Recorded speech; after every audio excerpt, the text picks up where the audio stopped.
बिस्मिल्लाहिर्रहमानिर्रहीम। हम ये एनालॉग और डिजिटल जो है टॉपिक, नेक्स्ट टॉपिक इस चैप्टर का, इसको हम देख रहे हैं। ये सिग्नल्स होते हैं एनालॉग डिजिटल, ये आपने कंप्यूटर्स में पढ़ रखे होंगे, लेकिन इसको हम थोड़ा सा डेप्थ में देखेंगे कि ये है क्या और ये सिग्नल्स कहलाते क्या है। हमारे पास दो तरह के सिग्नल्स होते हैं। जिस तरीके से हमारे पास डाटा दो तरह का होता है, ऐसे ही सिग्नल्स भी दो तरह के। देखिए, डाटा दो तरह का होता है। एक डाटा कहलाता है कंटिन्यूअस। क्या कहलाता है? कंटिन्यूअस। और दूसरा डाटा आपके पास कहलाता है डिस्क्रीट। जो कंटिन्यूअस और डिस्क्रीट डाटा होता है, उसमें कंटिन्यूअस डाटा होता है जिसमें मुस्तकिल एक फ्लो मौजूद हो, वो कंटिन्यूअस डाटा कहलाता है। मसलन देखिए, अगर मेरे पास अभी वोल्टेज 0 है और मैंने वोल्टेज बढ़ा के 5 कर दिया, +5, तो ये 0 से 5 पे जंप नहीं हुई होगी, बल्कि ये ग्रेजुअली फ्लोट करके पहुंचा होगा। 0 से पोटेंशियल 1 हुआ होगा, फिर 2 हुआ होगा, फिर तमाम पॉइंट्स को टच करके 5 तक पहुंचा होगा। इसका मतलब क्या है कि वोल्टेज जो है वो असल में कौन सा डाटा है? Continuous data. Height of a person, एक बंदे की हाइट में मेजर कर रहा हूं। जो कंटिन्यूअस डाटा होता है उसको हमेशा नापा जाता है, मेजर किया जाता है। समझ रहे हैं? जबकि डिस्क्रीट डाटा हमेशा काउंट किया जाता है, इसको हम गिनते हैं डिस्क्रीट डाटा। समझ रहे हैं? तो मेरे पास countable number of fans in a room, countable discrete data हो। लेकिन height of a person, weight of a body क्या कहलाएगा? कंटिन्यूअस डाटा कहलाएगा। समझ रहे हैं? अब यहां पे दो तरह के सिग्नल्स होते हैं। एक कहलाता है एनालॉग सिग्नल, जो कि कंटिन्यूअस डाटा के ऊपर होता है, और एक कहलाता है डिजिटल सिग्नल, जो कि कौन से डाटा पे होता है? Discrete data. अब ये बताइए, मैं अगर इंफॉर्मेशन आप तक सेंड करूं तो वो इंफॉर्मेशन कैसे सेंड कर सकता हूं? मैंने एक वायर लिया, वायर में से करंट को पास कर दिया। अब जब करंट पास हो रहा है वो 2 वोल्ट है, 2 से 3 हुआ, इंक्रीज हो गया, 3 से 4 और increase. If we change the voltage, तो accordingly you will get an analog data for that. आपको कौन सा डाटा सिग्नल्स रिसीव हो रहे होंगे? एनालॉग। लेकिन एक सिग्नल्स डिजिटल भी होते हैं। डिजिटल सिग्नल्स स्टेट पे डिपेंड करते हैं कि सिग्नल आ रहा है या नहीं आ रहा। मसलन मैंने यहां पे एक लाइट बल्ब रख लिया, मैंने लाइट बल्ब को 2 दफा ऑन ऑफ कर दिया, तो बताइए, एक दफा लाइट गई, दूसरी दफा लाइट गई, इसका मतलब क्या है? आपने जो डाटा रिसीव किया है वो डिस्क्रीट डाटा रिसीव किया है।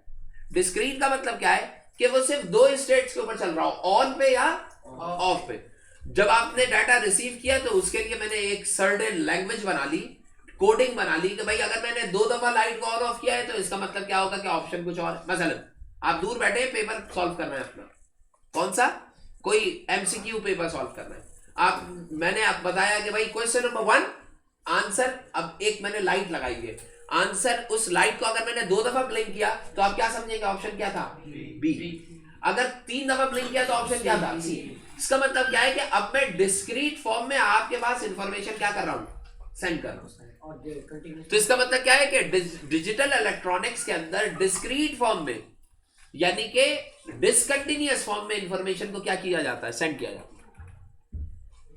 तो अब आप समझिए, if we are sending signals inside the computer, तो कंप्यूटर के अंदर जो सिग्नल सेंड किए जा रहे होते हैं वो सारा डाटा कौन सा होता है? डिस्क्रीट होता है। और एनालॉग डाटा, मसलन फैन ऑन किया आपने, पंखा चल रहा है, तो ये जो डाटा जा रहा है ये कौन सा डाटा होगा? करंट जो होगा वो एनालॉग होगा। तो आपके पास 2 तरह की मशीन होती है, एक डिजिटल मशीन होती है, एक एनालॉग। अब अगर स्केल से मैं किसी चीज को मेजर कर रहा हूं तो वो एनालॉग मशीन कहलाएगी, एनालॉग मेजरमेंट कहलाएगी। लेकिन आप डिजिटल मीटर्स भी होते हैं जिनके थ्रू आप क्या कर सकते हैं इसको में। तो यहां पे डिजिटल और एनालॉग, टेम्परेचर जो होगा अगर रिकॉर्ड किया जा रहा है तो बताइए, टेम्परेचर ग्रेजुअली बढ़ता है या एकदम से बढ़ जाता है? ग्रेजुअली। तो टेम्परेचर भी जो होगा वो भी क्या कहलाएगा? एनालॉग मेजरमेंट कहलाएगी। तो ये एनालॉग क्वांटिटीज और एनालॉग मेजरमेंट से रिलेटेड। देखिए, एनालॉग के अंदर कंटिन्यूअस वेरिएशन आती है। अब एसी सोर्स है, एसी वोल्टेज है, वो एनालॉग कहलाएगा। देखिए, ये डिजिटल कहलाएगा। इसमें देखिए, ये ऑन है, ये ऑफ, दरमियान में ऑफ हो गया, फिर ऑन, फिर ऑफ, फिर ऑन, फिर ऑफ। तो एनालॉग और डिजिटल के अंदर वेरिएशन आपके पास, अगर मैं डिजिटल क्वांटिटी को देखता हूं, देखिए ये सारी एनालॉग है। ये भी क्या है आपके पास? सिग्नल्स एनालॉग है। लेकिन अगर मैं इसको डिजिटल सिग्नल्स के ऊपर देखूंगा तो डिजिटल सिग्नल्स जो होते हैं वो ये है, दिख रहा है भाई? ये 1 आया, फिर 0, फिर 1 फिर 0 फिर 1 फिर 0। तो ये सिग्नल्स क्या कहलाएंगे? डिजिटल। और ऊपर वाले सिग्नल्स क्या कहला रहे हैं? एनालॉग। तो ये आपके पास डिफरेंस हो जाता है एनालॉग एंड डिजिटल। इसमें एक डिवाइस होती है जो क्या कहलाता है एनालॉग टू डिजिटल कन्वर्टर। मेरे पास जो एनालॉग सिग्नल्स आ रहे होते हैं उनको मैं डिजिटल में भी क्या कर सकता हूँ? कन्वर्ट कर। और इसी तरीके से डिजिटल सिग्नल्स को हम एनालॉग सिग्नल्स में भी कन्वर्ट कर सकते हैं। जो मोडेम कह रहे हैं ये भी डिजिटल और एनालॉग कन्वर्जन के लिए इस्तेमाल होता है, लेकिन इसकी यूजेज डिफरेंट होती है क्योंकि जो सिग्नल्स मैं तार में फेंक रहा होता हूँ, डाल रहा होता हूँ, वो एनालॉग होते हैं, और जो मेरा कंप्यूटर जनरेट कर रहा होता है वो डिजिटल होते हैं। तो कभी डिजिटल सिग्नल एनालॉग सिग्नल की मीडिया के ऊपर ट्रैवल नहीं कराए जा सकते। तो जो कंप्यूटर डिजिटल सिग्नल जनरेट करता है मैं उसको कन्वर्ट करता हूँ एनालॉग में, और फिर तार के ऊपर मैं क्या करता हूँ? सेंड करता हूँ। दूसरी तरफ रिसीविंग के ऊपर उन एनालॉग को दोबारा से किस में कन्वर्ट कर दिया जाता है? डिजिटल में। तो डिजिटल एनालॉग कन्वर्जन उमूमन हमारे पास हो रही होती है। आपको ये पता होना चाहिए कौन सी डिवाइसेस डिजिटल है और कौन सी डिवाइसेस एनालॉग है। अब जरा सुने, नहीं अब जरा सुनिए, आपने वर्नियर कैलिपर देखा होगा, जो नॉर्मल वर्नियर कैलिपर होता है, उस वर्नियर कैलिपर को आप जो यूज करते हैं यहां पर लैब में, उसमें कोई डिजिटल मीटर तो नहीं लगा होता ना, तो वो डिवाइस क्या कराएगी? एनालॉग डिवाइस कराएगी। लेकिन अगर ऐसा वर्नियर कैलिपर जिसपे डिजिटल मीटर लगा होगा, वो आपके पास हाइब्रिड कहलाएगी या फिर वो डिजिटल डिवाइस कहलाएगी। कंप्यूटर डिजिटल, कंप्यूटर डिजिटल, क्योंकि ये डिजिटल डाटा पे काम करता है, डिस्क्रीट डाटा पे काम करता है। अब आपके पास ऊपर वोल्ट मीटर आपने देखा है, उसके अंदर निडल मूव कर रही होती है ना, तो निडल जब 0 से लेके 5 पे आती है तो कंटिन्यूटी के साथ आती है। तो इसका मतलब क्या है कि वो डिजिटल मीटर भी क्या होगा? यानी कि जो वोल्ट मीटर है या एमीटर है, ये सारे कौन से मीटर्स हैं? एनालॉग। लेकिन आपने डिजिटल मीटर्स भी देखे होंगे जो कि करंट को मेजर करने के लिए इस्तेमाल होते हैं, समझ रहे? वो मीटर्स क्या कहलाएंगे? डिजिटल। तो दो तरह की आपके पास डिवाइसेस होती है, एनालॉग भी होती है और डिजिटल, जो इनके डाटा के पास। अब यहां पे देखें basic operations of logic gates. ये बेसिक ऑपरेशंस आपको बताए जा रहे हैं लॉजिक गेट्स के। देखें आपके पास लॉजिक गेट जो होते हैं वो बेसिकली 3 तरह के होते हैं। एक लॉजिक गेट आपके पास कहलाता है नॉट, एक कहलाता है एंड, और तीसरा कहलाता है और। ये बेसिकली 3 आपके पास लॉजिक गेट्स होते हैं। इन गेट्स का काम क्या होता है कि 2 इनपुट आ रहे हैं, यहां से ये जंक्शन हुआ, और यहां से एक आउटपुट क्या हो गया? बाहर चला गया। एक इनपुट यहां से आया, एक।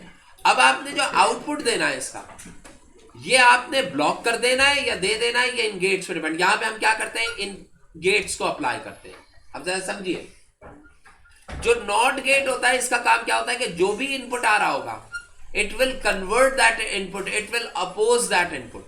मसलन अगर 1 आ रहा होगा तो ये जो नॉट गेट देखिए बनता कैसे? एक ट्राइंगल होती है और इसके आगे एक डॉट लगाया जाता है। इसका मतलब क्या है कि अगर इनपुट आपके पास 1 आ रहा है तो आउटपुट क्या आएगा? 0। और अगर इनपुट 0 आ रहा है तो आउटपुट क्या हो जाएगा? नॉट गेट एक ऐसा गेट होता है जो कि ये चेक करेगा कि अगर इनपुट 1 आ रहा है तो उसको पास ऑन नहीं होने देगा, और अगर इनपुट 0 आ रहा है तो वो उसको पास ऑन। हाँ कहिए, हाँ तुम्हें समझ में आई बात? तो ये कौन सा गेट हो गया? नॉट गेट हो गया। नॉट गेट की क्या प्रॉपर्टी होती है कि उसके अंदर इनपुट भी क्या आता है? 1 आता है, एक ही आता है। दूसरा गेट कौन सा होता है? और है। और गेट जो हम ड्रॉ करते हैं, वो और गेट जो होता है वो इस तरीके से ड्रॉ किया जाता है, डी की तरह होता है लेकिन थोड़ा सा कर्व्ड होता है। इसके अंदर अगर इनपुट जो होते हैं वो 2 होते हैं और आउटपुट क्या होता है? 1 होता है। और गेट के अंदर जो और गेट होता है, इसमें आपके पास 1 आंसर उस वक्त आएगा जब इन दोनों इनपुट में से कोई भी एक 1 हो जाए। समझ में आ रही बात? अगर दोनों 1 है आंसर 1 आएगा, अगर एक 1 एक ऑफ है तो भी आंसर 1 आएगा, अगर पहला ऑफ दूसरा 1 है तब भी आंसर 1। जब दोनों ऑफ होंगे, इधर भी 0 इधर भी 0, तब इसका आंसर क्या आएगा? 0। इसकी रिप्रेजेंटेशन कैसे होती है? इस गेट की फॉर्म में होती है। और तीसरा जो होता है वो एंड गेट होता है। एंड में ये डी आ रहा है तो इस गेट की शेप जो होगी वो डी की तरह होती है, ये ऐसे होती है इस गेट की शेप। इसमें 2 इनपुट आते हैं और एक आउटपुट जा रहा है। इस एंड गेट की क्या खास बात होती है कि एंड में जब तक दोनों 1 ना हो 1 नहीं आता, कोई भी एक जीरो हुआ तो आंसर आपको क्या दे रहा होगा, जीरो दे रहा होगा। यानी कि अगर 0 1 दे रहे हैं तो आंसर क्या आएगा, 0 1 0 दे रहे हैं तो आंसर 0 0 0 पे भी आंसर 0। लेकिन अगर दोनों 1 हो जाते हैं तो आंसर क्या आएगा, 1। अच्छा, इसमें एक और खास बात, ये जो एंड और है, देखिए बेटा ये डिफरेंसेस एग्जाम में आते हैं। जो एंड दिया है और दिया है, सुने, इन एंड और में इनपुट 2 या 2 से ज्यादा हो सकते हैं। we must have multiple inputs। आपके पास इनपुट 1 और 0 2 या 2 से ज्यादा हो सकते हैं। आउटपुट हमेशा क्या आएगा, सिंगल एक आएगा। आउटपुट कभी भी ज्यादा नहीं होगी। तो इसका मतलब क्या है, एंड और में जो इनपुट्स हैं वो 2 या मोर देन 2 होंगे। लेकिन नॉट के अंदर इनपुट सिर्फ और सिर्फ क्या होगा, एक। देखिए एक ही इनपुट आया और एक ही आउटपुट जा रहा। तुम्हें समझ में आई बात? तो नॉट के अंदर ऐसा। अब इनके अगर ट्रुथ टेबल देखिए, नॉट के अंदर सिर्फ एक इनपुट आएगा और आउटपुट में क्या होगा, एक ही। लेकिन होगा क्या, जो इनपुट आ रहा होगा उसका उलट आउटपुट जाएगा। समझ गए? अब जरा देखिए इनके ऑपरेशंस देखिए, ये एंड ऑपरेशन दे रही है। एंड ऑपरेशन के अंदर देखिए ये 2 स्विचेस लगे हुए, सुन रहे हैं? अब ये बताइए, एंड ऑपरेशन जो है ये मल्टीप्लिकेशन को भी रिप्रेजेंट करता है। एंड जो है वो उसका सिंबॉलिक गेट कैसे होता है, डी की फॉर्म में होता है। एंड जो है वो मल्टीप्लिकेशन से भी रिप्रेजेंट किया जाता है। और एंड ऑपरेशन को हम सीरीज ऑपरेशन, ये मैंने उनको कंप्यूटर स्टूडेंट्स को नहीं पता होगा, लेकिन अब ये समझिए कि एंड ऑपरेशन सीरीज गेट्स के अंदर रिप्रेजेंट किया जाता है। अगर ये दोनों स्विचेस सीरीज में लगे हुए तो बताइए एंड ऑपरेशन को फॉलो करेंगे कैसे? अगर मैं इस स्विच को क्लोज कर दूं, 1 कर दूं, लेकिन ये ओपन रहे 0, तो बल्ब नहीं जलेगा, 0 आंसर आएगा। अगर दोनों ओपन है, ये भी 0 है ये भी 0 है, तो भी बल्ब नहीं जलेगा, आंसर क्या आएगा, 0। अगर ये वाला ओपन और ये वाला क्लोज हो जाए तब भी आंसर क्या आएगा, 0। लेकिन बताइए बल्ब ऑन कब होगा, जब ये भी क्लोज हो और ये भी क्लोज हो, तो आंसर क्या आएगा, यहाँ पे 1 आएगा। तो इसका मतलब क्या हो गया कि ये ऑपरेशन जो है वो आपके पास किसके है, एंड का ऑपरेशन। जब मैं और पे जाता हूं और इसका देखिए यहाँ पे इन्होंने ट्रुथ टेबल दिया हुआ है। देखिए ट्रुथ टेबल कैसे बनाया जाता है कि अगर ये एंड गेट है और इसमें ये 2 इनपुट आ रहे हैं, एक इनपुट ए है और एक इनपुट क्या आ रहा है, बी, और आउटपुट आपको सी की फॉर्म में मिल रहा है। तो इसका टेबल कैसे बनेगा, ये ए लिखेंगे हम। देखिए भाई, यहाँ पे आप ए लिखेंगे और यहाँ पे आप क्या लिखेंगे, बी। अब ये बताइए बी के पॉसिबल इनपुट्स अगर मैंने लिखने, तो मैं यहाँ पे लिखूंगा 0 0 1 1, फिर यहाँ पे क्या लिखा जाता है, 0 1 0 1। देखिए 2 इनपुट्स पे अगर इनपुट आपके पास कितने, 2 हो, तो इसके ऊपर 2 रेज़ टू, ये फॉर्मूला होता है इसके बाद 2 की पावर 2 जो होता है वो क्या किसके बराबर है, यानी कि इसके 4 आउटकम्स होंगे। देख रहे हैं 4 आउटकम्स आ रहे हैं, यानी कि पहले 0 0 फिर 0 1 फिर 1 0 और फिर 1 1। अब आप ये बताइए कि इसको अगर मैं एंड गेट कर रहा हूं, क्या कर रहा हूं, एंड, यानी कि ये क्या है, एंड है 0, तो बताइए ये 0 0 क्या होगा, ये भी 0 तो ये गेट कौन सा हो गया, एंड। ये एंड का ट्रुथ टेबल है। ट्रुथ टेबल आपको बताता है ऑल पॉसिबल इनपुट्स पे आंसर्स क्या आएंगे। अब ये बताइए कि ये कितने टेबल्स थे, ये कितने इनपुट्स थे, 2 इनपुट्स। अगर मेरे पास 2 के बजाय कितने इनपुट्स हो, 3 इनपुट्स हो। आपके पास ये वैसे यहाँ पे दिए तो नहीं है, लेकिन देखिए यहाँ पे 2 इनपुट्स दिए जा रहे हैं, ऐसे ही 3 इनपुट्स भी हो सकते हैं। 3 इनपुट्स हुए तो 2 की पावर 3, आउटकम्स कितने आएंगे, 8 होने का मतलब क्या हो गया कि अगर मैं इसको एक ए लिखता हूं, दूसरा बी और तीसरा सी, तो इसके अंदर पॉसिबल कॉम्बिनेशन 8 के लिए क्या होंगे, 0 0 0 0 1 1 1 और 1। 8 ऐसे पता लगेगा कि आपके पास इनपुट यहाँ पे ए बी के अलावा एक और क्या हो, सी भी हो, तो तुम्हें पता लग जाएगा इनपुट कितने, 3। तो कुल टोटल कितने बनेंगे, 3, 2 की पावर 3 करोगे तो 8 आ रहा है ना। तो इसका मतलब क्या है कि 8 पॉसिबिलिटीज बनेंगी। अब वो पॉसिबिलिटीज क्या है, 0 0 1 1 0 0 1 1 0 1 0 1 0 1 0 1। देखो इनको काउंट करो तो ये 8 बनेंगे, 3 4 5 6 7 8। अब ये 8 कॉम्बिनेशन जो बन रहे हैं वो कैसे बन रहे हैं? पहला कॉम्बिनेशन बनेगा 0 0 0, फिर दूसरा बनेगा 0 0 1, फिर 0 0 1, फिर 0 1 0 1 1 और आखिर में 1 1 1 होगा। देखिए ये पहला 0 0 0 आया, फिर आया 0 0 1, फिर तीसरा आया 0 1 0, फिर आया 0 1 1, फिर 1 0 0। कहां तक चलेगा? कुल 8 कॉम्बिनेशन बनेगा। 1 1 0 होगा ना भाई। देखिए ऊपर 1 1 0 तो नहीं है ना कोई भी भाई। देखिए पहले आया 0, फिर 0 0 1 आया, 1 1 के बाद अगला क्या होगा? 10। 1 के बाद अगला नंबर 0 1 के ऊपर क्या आता है? 10। 10 के बाद क्या आता है? 11। 11 के बाद क्या आएगा? 100। 11 से अगर ऑनवर्ड जाओ तो फिर 0 1 के ऊपर तो नहीं कंसिस्ट करते ना। क्या कैसे? देखिए मैं आपको बताता हूँ, मेरी बात सुनिएगा, आपको खुद ही समझ में। जब 2 कॉम्बिनेशन थे तो हमने बना लिए थे, अब हम 3 कॉम्बिनेशन का बना रहे हैं। जब मैं 3 कॉम्बिनेशन का बनाता हूं तो जो रूल फॉलो होगा वो मैं बताऊंगा, आप नहीं बताएंगे। कौन बताएगा? मैं। अब मैं रूल क्या बता रहा हूं? जब 3 वेरिएबल लिखे जाएंगे, सुन ले फिर से मैंने बताया, वो रूल क्या है कि 3 वेरिएबल के 8 कॉम्बिनेशन बनेंगे। 8 को आधा करो तो 4 4 बनते हैं ना। देखिए इसका मेथड क्या होता है? ए में पहले चारों 0 आएंगे और फिर चारों 1 आएंगे, आ गए। दूसरे में क्या होगा? 2 0 2 1 2 0 2 1 2 0 2 1 लिख दिए। अब तीसरे में 0 1 0 1 0 1 0 1 लिखेंगे। जब आप ये सारे लिख लेंगे, शुरू से आखिर तक जब आप सारे लिख लेंगे तो ये जो 3 3 का कॉम्बिनेशन है ये सारे कॉम्बिनेशन आ जाएंगे इसमें। यानी कि अगर 3 है और 0 1 पे लिखना है तो कोई भी कॉम्बिनेशन सोचो 3 में, सोचो 1 1 0। बताइए यहाँ पे इस पूरे 8 में 1 1 0 ये रहा। और कोई सोचो 0 0 1 0 0 1 ये रहा। और कोई सोचिए। जो भी कॉम्बिनेशन सोचेंगे कुल टोटल 8 होंगे। वो 8 के 8 यहाँ पे सारे लिखे हुए, कोई मिसिंग नहीं है।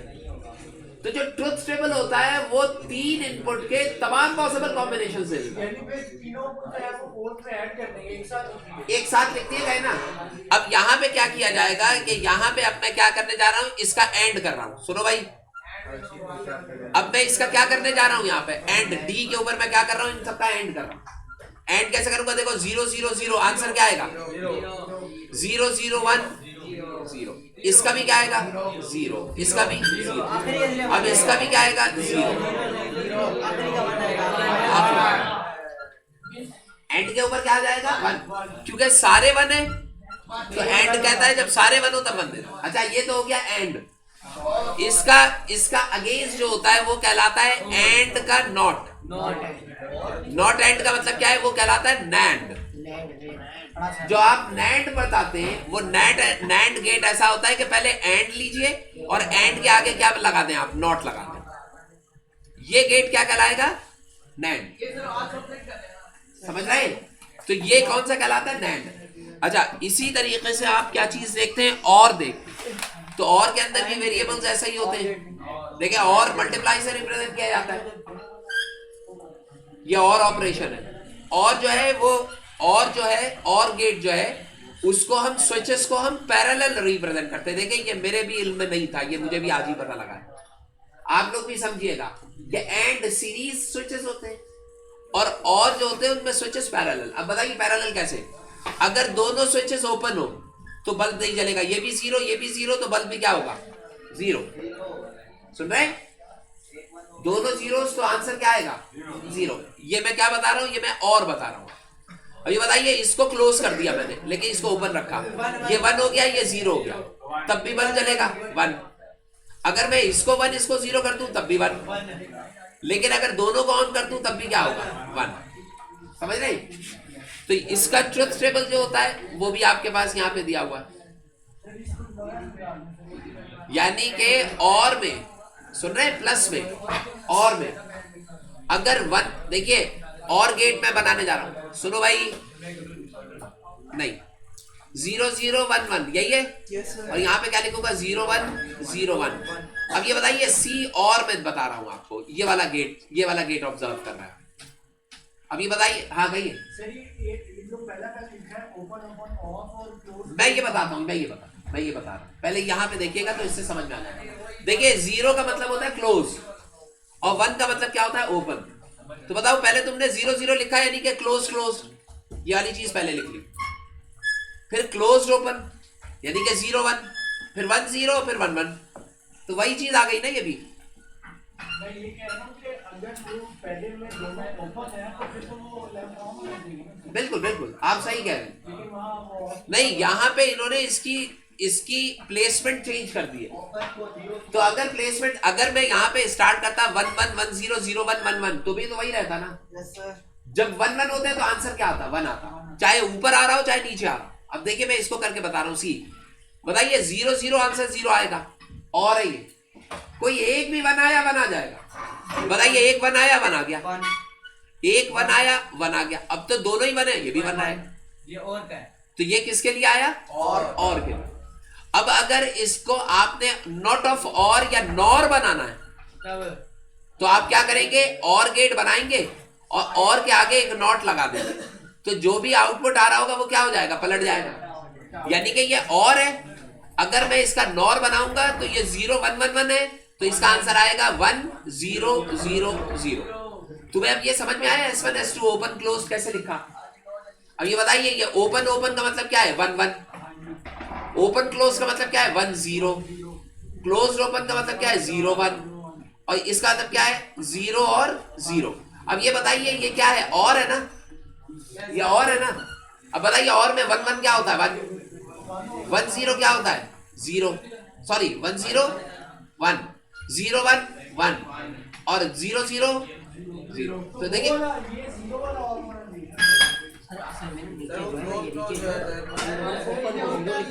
वो देखे देखे देखे यहाँ पे कॉन्सेप्ट ये दे रहे हैं कि जब मैं ओपन कहता हूं तो स्विच ओपन हो गया तो करंट ऑफ हो गया। ये ओपन को 0 कह रहे हैं और क्लोज को 1 कह रहे हैं। देखिए इस चीज को मैं चेंज कर सकता हूं, इससे कोई फर्क नहीं पड़ेगा। समझ रहे हैं? आप यही पूछ रहे थे? ओ माधव भाई, मैं मेरे जहन में ये से अभी बताया, बाकी कॉम्बिनेशन वैसे ही रहेगा, ठीक है ना। तो यहाँ पे आपके पास ये तमाम ऑपरेशंस आ गए और इन ऑपरेशन के बाद यहाँ पे देखिए ये एंड का नैंड गेट आ गया, नॉट ऑफ एंड। अब देखिए ये नॉर गेट आ गया, नॉट का और। अब यहाँ पे देखिए ये नॉर है। देखिए नॉर कैसे बन रहा है? 0 0 0 होता है ना, इसको पलट देंगे तो क्या बन जाएगा? 1 0 1 1 होता है, इसको पलट देंगे तो क्या बन जाएगा? 0। तो देखिए जो और का रिजल्ट आ रहा है वो जो नॉट होता है उसके लिए हम यहाँ पे क्या चीज अप्लाई करते हैं? बार, यानी कि a प्लस b का बार। अब देखिए 0 0 और में क्या होता है? 0, लेकिन जब मैं उसे पलटूंगा नॉर करूंगा तो वो क्या बन जाएगा? 1।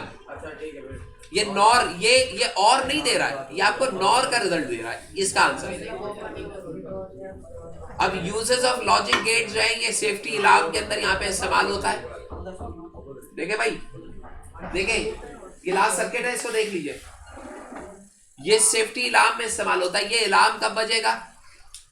यहाँ पे ये LDR दिया हुआ है। LDR का मतलब क्या है कि ये लाइट डिपेंडेंट रेजिस्टर है। सुनो, जब रोशनी होगी, जब इसे लाइट मिलेगी तो ये करंट को हासन स्विच है, ये करंट को फ्लो करा देगा, ये करंट को फ्लो। इसका मतलब क्या है? दिन के टाइम पे करंट फ्लो नहीं करेगा, रात के टाइम में करंट, सॉरी दिन के टाइम में करंट फ्लो कर रहा होगा, रात में करंट फ्लो नहीं करेगा। LDR है ना, लाइट डिपेंडेंट रेजिस्टर, सही। अब जरा देखें, ये पॉजिटिव है, यहां से करंट गया इधर, ठीक है। सुने भाई, सुने, यहां पे पॉजिटिव है, यहां से करंट इसको पहुंच गया। इसका मतलब क्या है? ए में 1 आ रहा है, ए में क्या आ रहा है? 1 मुस्तकिल 1 आ रहा है। अब ये लाइट डिपेंडेंट रेजिस्टर है, यहां पर भी 1 जा रहा था, लेकिन ये रेजिस्टर लाइट की डिपेंडेंसी पर है। अगर ये नाइट है, रात का वक्त है, सुने बेटा, अगर यहाँ पे नाइट है, रात का वक्त है, तो ये जो 1 आ रहा है ये हाई रेजिस्टेंस से क्या कर देगी? रात के टाइम, क्योंकि ये ऑपरेट करंट उस वक्त फ्लो कराएगा जब लाइट हो। रात में जब लाइट नहीं होगी तो करंट फ्लो, तो यहां पे क्या आ जाएगा? जीरो। जब जीरो इधर पहुंचेगा तो बताओ इसके ऊपर रिजल्ट क्या आएगा? जीरो। आंसर क्या आएगा? जीरो। लेकिन ये वाली चीज जो है ये इस जीरो को क्या कर देगी? वन। तो यहां पे अलार्म क्या होगा? बजने लगे। यानी कि नाइट टाइम में, रात के वक्त अलार्म क्या हो रहा होगा? बज रहा होगा। अब दिन का टाइम रहा, डे टाइम। अब जरा समझिए, डे टाइम आ गया। डे टाइम में लाइट इसको मिली। जब लाइट इसको मिली तो ये जो वन आ रहा था, इसने वन को क्या कर दिया? पास ऑन कर दिया। वन इधर आ गया। वन जब इसके पास पहुंचा तो इसने आउटपुट क्या जनरेट किया? वन। लेकिन जब इसने वन को नॉट किया तो वन क्या हो गया? जीरो। जब इस तक पहुंचा तो ये अलार्म क्या हो गया? क्लोज हो गया। यानी कि डे टाइम में अलार्म क्लोज रहेगा और नाइट में अलार्म जो होगा वो बजेगा। तो ये अगर सेफ्टी अलार्म के दिन रोशनी के टाइम अलार्म ना बजे और अंधेरे में अलार्म बजने लगे तो इस तरीके से इसको हम यूटिलाइज करेंगे। तो उसको फिर हम रिवर्स कर देते हैं। यानी कि ये कब बज रहा है? दिन, रात के टाइम बज रहा है, दिन में नहीं बज रहा। अब जरा सुने, ये चीज समझ में आ गई ना कि एक टाइम बज रहा है, एक टाइम नहीं बज रहा। अगर यहां पे नैंड गेट रखा ना, ये एंड का नॉट है, नैंड है, तो नैंड गेट क्या कर रहा है? अलार्म को रात में और दिन में बजाएगा। ऐसे ही कर रहा है ना। अगर मैं नैंड के बजाय गेट कौन सा रख दूं? एंड। तो इसका मतलब क्या है कि अंधेरे में बज रहा होगा, वो सॉरी रोशनी में बजेगा, अंधेरे में नहीं बजेगा। अब देखिए इस अलार्म को मैं कहां सेट कर सकता हूं? अगर एक सेफ्टी है मेरे पास, एक तिजोरी है जिसके अंदर कोई सामान रखा हुआ है, बाहर लाइट है, अंदर अंधेरा है, तो अलार्म नहीं बजेगा।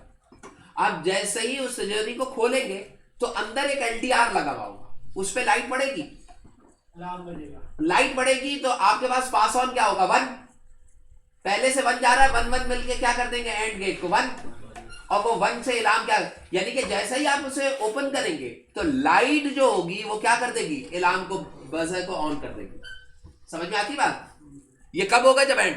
इस तरह के सिनेरियोज हम डिफरेंट रीजन में बनाते हैं। मसलन ये जो टंकी में पानी भरा जाता है, टैंक में, जो बाहर जब टैंक में पानी भरते हैं तो मोटर चला देते हैं ना, 10 मिनट बाद बंद करनी है मोटर। मैं ये चाहता हूं कि कुछ ऐसा गेट वहां पे अप्लाई करूं कि जैसे ही एक सर्टेन लेवल अचीव हो, ऑटो पे वो मोटर खुद ब खुद ऑफ हो जाए। अब ये बताइए, मोटर स्टार्टिंग में ऑन है, यानी कि बजर ऑन है। आपने क्या किया? पानी का लेवल ऐसे आ रहा है, यहां पे 2 स्ट्रिप्स लगा दी, यहां पे अभी जीरो जा रहा है, यहां पे आंसर अभी क्या आ रहा है? जीरो आ रहा है। जीरो आने का मतलब क्या है कि एंड गेट लगाया है, उसको नॉट कर दिया है, तो मोटर चल रही है क्योंकि यहां पे डिस्कनेक्टेड है। अब पानी का लेवल ऊपर आता क्या? ये 2 स्ट्रिप्स है डिस्कनेक्टेड, पानी का लेवल ऊपर आता क्या? यहां पे जीरो जा रहा है। जीरो का मतलब क्या है? मोटर चल रही है अभी। जैसे ही पानी इससे टच हुआ, तुम्हें समझ में आई बात?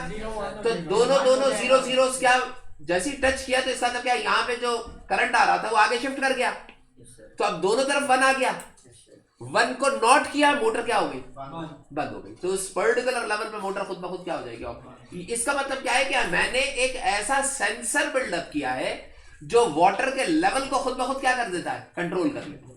तो इस तरीके से ये लॉजिक गेट्स इस्तेमाल किए जाते हैं जो कि करंट की मूवमेंट को या किसी भी स्विच को लॉजिकली ऑन या ऑफ कर देते हैं। बात समझे? इसी तरीके से एक स्मोक डिटेक्टर होता है। अब करंट इसमें से पास नहीं हो रहा जब तक इसको धुआं नहीं मिलेगा। जैसे ही इसको धुआं मिला या टेम्परेचर इसका इंक्रीज हुआ, इसने करंट को पास किया। करंट पास होने के बाद गेट के ऊपर आपने डाला और वो पर्टिकुलर ऑपरेशन जो है वो आपने परफॉर्म करा दिया। आप देखते हैं ना वो स्मोक डिटेक्टर होते हैं, जैसे ही तो वो जो स्मोक डिटेक्टर आप लोगों ने बनाया था उसमें क्या था कि जैसे ही उसको स्मोक मिलता है तो वो जो LDR लगा हुआ होता है या HDR होता है, हीट डिपेंडेंट रेजिस्टर, वो करंट को फ्लो करने लगता है। जब वो नैंड पे डालते हैं तो नैंड उसका रिवर्स देके आपको रिजल्ट जो है वो आपको दे देता है। तो यहां ही तक हम इसको रखेंगे। या ये जो है चैप्टर या आपका कंप्लीट हो गया है। तो इस चैप्टर के 2 पार्ट थे, एक CRO का पार्ट था, थर्मियोनिक इमिशन जो हमने सुबह पढ़ा था, और एक गेट्स का पार्ट। अच्छा, इसके लिए एक काम ये करेंगे कि ये मैंने बहुत जल्दी आपको कराया है, डिटेल में आपको नहीं समझ आया। आपको मैं एक वीडियो जो कंप्यूटर वालों को मैंने करवाई थी वो आप लोगों से शेयर करूंगा। मैं उस वीडियो को कंप्यूटर्स वालों को मैंने जो करवाई थी वो वीडियो एक आपसे शेयर करूंगा। उस वीडियो को जब आप प्रिपेयर करने लगेंगे फाइनल में तो उस वीडियो को जरूर देखिएगा। अगर नहीं देखेंगे तो ये चीजें पूरी क्लियर नहीं होगी। नहीं, एक्सॉर इसके अंदर नहीं दिया गया। अच्छा, फिजिक्स में 3 वेरिएबल का नहीं है, सिर्फ 2 वेरिएबल का। कंप्यूटर में 3। अगर आपको 3 वेरिएबल का भी समझ में आ जाए तो 2 का आपके लिए और आसान हो जाएगा। और आप भी ये जो चैप्टर है, ये चैप्टर के अंदर से 5 एमसीक्यूज बनते हैं। 5 एमसीक्यूज का मतलब क्या है कि एक बहुत बड़ा पोर्शन इसके ऊपर आया हुआ था और एक आपके पास सीआरक्यू बनता है। तो इस हवाले से ये इंपॉर्टेंट चैप्टर है। कैथोड रेज, ऑसिलोस्कोप जो था या ट्यूब जो थी उसकी इंफॉर्मेशन आपके पास रखी। तो ये चैप्टर हमारा कंप्लीट है। अब हमारे पास एक चैप्टर रह गया है जो कि कंप्लीटली कंप्यूटर बेस्ड चैप्टर है। वो फिर अगली क्लासेस में हम करके कंप्लीट करा के इसको खत्म कर देंगे। समझ में आ गई बात? बस इसको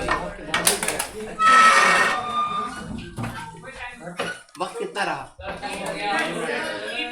1 सेकंड। हाँ भाई, कोई अच्छी बात